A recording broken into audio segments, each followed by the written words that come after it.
দেশদ্রোহিতার অপরাধে গ্রেপ্তার পারুল, স্ত্রীকে বাঁচাতে বড় পদক্ষেপ রায়ানের। আমরা এমনটাই দেখতে পারব আজকের পর্বে, চলুন বিস্তারিত জেনে নেই।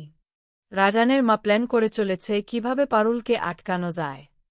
তাই শিরিনকে ফোন করে বলে পারুলকে যেভাবেই হোক এই পরীক্ষা দেওয়া থেকে আটকাতে হবে, যাতে কোনোভাবেই পারুল মাথা তুলে দাঁড়াতে না পারে।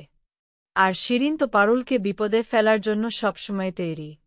তাই শিরিন প্ল্যান করতে থাকে এরপর কিভাবে পারুলকে বিপদে ফেলা যায়। ওদিকে গোপাল রুক্মিণীর ফুলশয্যার আয়োজন করা হয়েছে গোপালের বাড়িতে।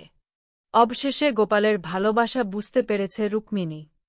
গোপালকে এখন সে মন থেকে মেনে নিয়েছে।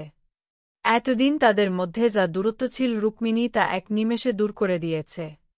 ওদিকে গোপালের বোন, মা, কাকিমা সকলে তাদের ঘরের বাইরে কান পাচ্ছিল তাদের সম্পর্ক ঠিক আছে কিনা। রুক্মিণী সেটা বুঝতে পেরে মুখের উপর যোগ্য জবাব দিয়ে দেয়। পরের দিন গোপাল পারুলকে ফোন করে সবটা জানায়। পারুল তো দাদার কথা শুনে দারুণ খুশি হয়ে যায়।